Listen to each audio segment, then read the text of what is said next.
There should be safety in numbers. Even if there's not safety, then the likelihood is someone will survive to tell your story. However, these 5 mass disappearances prove that that isn't always the case, and the mysteries the missing leave behind leave an eerie and unsettling feeling. Number 5. The strange case of Juer Verde in Brazil is one of the most mysterious mass disappearances in the world, mostly because we have such little information to make any theories on. The story goes that in 1923, travelers to the village came across deserted streets and abandoned buildings. Juer Verde was supposed to be home to around 600 people, a fairly average town for the area, but not one person was around. They found some of the windows and doors to buildings had been damaged, but there was no evidence of any violence. Police were called and an investigation to find the missing people was launched. They found no signs of a struggle, and it seemed the village's inhabitants had left of their own free will. Migration in the area wasn't exactly uncommon at the time. This was a time of political turmoil in the area. The year before, Artur da Silva Bernardes was elected as president and faced political struggles throughout his time in office. It was speculated that the village was evacuated due to or to avoid conflict with guerrilla fighters. However, there were a number of issues with this theory, such as a large migration of people would have been noticed by the surrounding villages, but nobody knew anything of Juer Verde's abandonment. Furthermore, none of the village locals had turned up in the years since its abandonment to explain what had happened. This has led many to believe nobody who'd lived in the village had survived long enough to reveal what had really happened. The 2 most mysterious clues were found at an abandoned school. Investigators found a used rifle which apparently showed signs of being fired as recently as the day before. What it was fired at remains unknown as there were no signs of violence. Even stranger, written on the chalkboard was the phrase "there is no salvation," which has been hypothesized as being part of the phrase "there's no salvation without the church," a Catholic phrase. This would suggest that the students have been in the middle of a religious study class when the town was abandoned, though the reason why 600 people suddenly left has never been found. Number 4.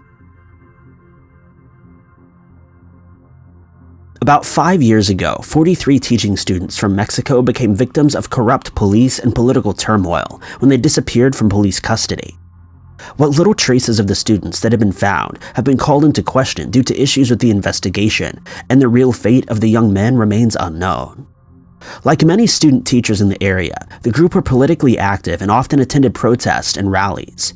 September 26, 2014 was no different, and the group of 80 to 120 students gathered to demonstrate against what they saw as discriminatory hiring practices for teachers.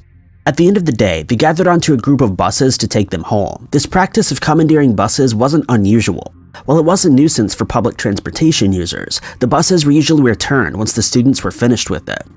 In this case, the students claimed the bus drivers had actually agreed to take them home, though police said the buses were hijacked, resulting in a violent attempt to stop the students. On their way home, police attempted to blockade the buses and opened fire. 6 people were killed in the shootout, including an innocent woman traveling in a nearby taxi, and the driver and passenger of another bus, which police mistakenly believed carried students. Most of the students were able to flee, but 43 were rounded up and forced into police vehicles. What happened after that continues to be debated. Official reports say police handed the students to a drug cartel who drove them to a rubbish dump where they were killed and their bodies were burned. However, there's next to no evidence that this really happened, and families dispute this story. International investigators who work for human rights watchdogs were called to try to solve the mystery.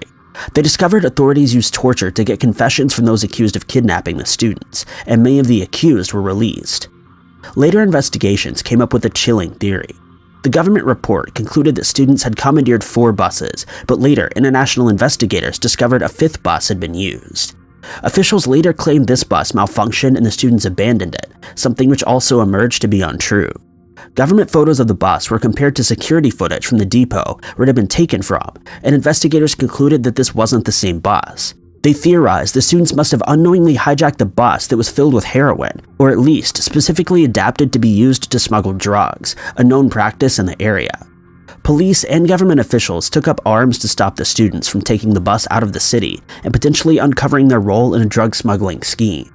Many more theories have been proposed, but the families of the missing 43 are still asking for answers and for their loved ones to be returned. Number 3. Unlike many mysteriously abandoned villages, we have evidence the small town of Kuldara was a very real place, mostly because it still stands today. The ruins of Kuldara, which was actually a collection of villages, are maintained by the Archaeological Survey of India and can be visited by tourists. However, to this day, we don't know what happened to the people who once lived there. Kuldara was located in the harsh, dry tar desert, but the former inhabitants had used their knowledge of the rock formations to build a thriving agricultural community that lasted hundreds of years. Over 600 buildings were found in the area and were once home to about 1,500 people. However, in the space of just a few generations, the population rapidly declined. Legends say the town was abandoned overnight and the community that lived there were never seen again, though the reason why is various. The most plausible reason is that the wells in the area rapidly dried up, and within the span of only a few years, water supplies had dwindled so much that the community could no longer support itself. Some theories add to this and suggest a hostile army poisoned whatever wells were left with rotting meat, forcing the villagers to abandon their homes and move on. Another popular tale is that the corrupt government minister asked for the village's chief's daughter hand in marriage and claimed that he would raise taxes on any villager that stood in his way. Rather than give the daughter up, the entire village apparently packed up overnight and left before the minister could take his bride. Before leaving though, they apparently cursed the site so nobody could ever live there again. Whatever the truth is to the legends, it's true that nobody has called Kuldara home for over 200 years. While it's likely the village was abandoned over a much larger period of time than one night, many have claimed to have experienced paranormal activity while visiting the site. The Paranormal Society of New Delhi has allegedly witnessed haunting voices, footprints in the mud, and moving shadows during investigations at the site. The ghost town can only be visited in the day, with its gates closed at dusk, adding to the area's mysterious feel. Number 2. The disappearance of MH370 is probably the most well-known mass disappearance in recent times, but this modern mystery deserves reiterating. While it's easy to question the authenticity of some ancient disappearances, MH370 reminds us that it really is possible for large groups of people to disappear without a trace. Malaysian Airlines flight MH370 was a flight traveling to Beijing from Kuala Lumpur on March 8, 2014. 2 hours after takeoff, the plane deviated from its planned route, diverting back to fly over Malaysia and then towards the Indian Ocean. During this time, it didn't make any communications with ground control, and all but an automated satellite communication system were disabled. Nobody knows what happened to the flight, why it was diverted, and where the plane lies now. Only 3 wing fragments have been found in the 5 years since the disappearance, and all official searches and investigations into the disappearance have since ended. Some suspect a problem with the flight's oxygen supplies that rendered the passengers and crew unconscious, and the plane continued on autopilot until it ran out of fuel. However, 2 turns in the plane's trajectory were found to have been made manually, meaning at least one person remained conscious long enough to divert the flight. Others suggest that the plane made a water landing for some unknown reason and sank in one piece, which experts say is consistent with the little amount of debris that they had found. Delays in searching mean it is possible, though some believe it's unlikely given the lack of distress calls from the plane. As long as the public remains interested in the case, it's possible a private search could find MH370 and provide answers for the families of the 239 people that were lost aboard. Number 1. The Franklin Expedition was a group of 128 men traveling on 2 ships to find the lucrative Northwest Passage, a fabled sea route through the islands of North Canada. 2 ships, HMS Erebus and HMS Terror, left London on May 19, 1845. About 2 months later, the ships were spotted in Baffin's Bay, just east of the passage entrance. This is the last time either ship was seen by Europeans for 170 years. The expedition wasn't the first to find the passage, and it had already proven a deadly mission, but the Franklin expedition met with tragedy early on. By April of 1848, 24 men had died, including Franklin himself, though what killed them remains a mystery.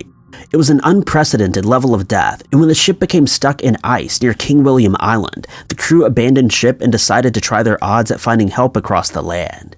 They encountered a number of people, but all remaining sailors died on their trek toward the nearest western outpost. While most of their remains have been found, Either in dedicated grave sites or along the route of this trek, there are still countless questions about what happened to them and how they got there. No written record of what happened after the men left the ship was ever found, and search parties had to rely on stories from the Inuit people who'd come across the sailors. However, for a long time, these accounts were mistrusted, as they spoke of the sailors participating in cannibalism. Not only did investigators not want to think the sailors would be this desperate, but they knew the expedition had enough food supplies to have lasted, and some such supplies were actually found with the bodies. There was no need for cannibalism, but cut marks on the bones showed the Inuit stories may have been correct. Other parts of their accounts also didn't make sense though. They described Erebus and Terror trapped in ice, but not in the same location as written records located them. Sure enough, when the ships were located in 2014 and 2016, they were near the location that the Inuit people had described. It's possible the ships drifted there after being abandoned by the sailors, but Inuit described seeing white men on the ship, leading some to believe the expedition chose to remain aboard rather than risk the overland route. Due to issues with the 19th and 20th century investigations, it's unlikely we'll ever know exactly what happened to Franklin's lost expedition, but there's a chance the answers still lie beneath the ice. Thank you guys so much for watching. If you like this video, be sure to click that like button. Also, don't forget to subscribe and click that notification bell to keep up to date with all of our future uploads. But I've been Ty Knotts, and I'll catch you guys in the next video.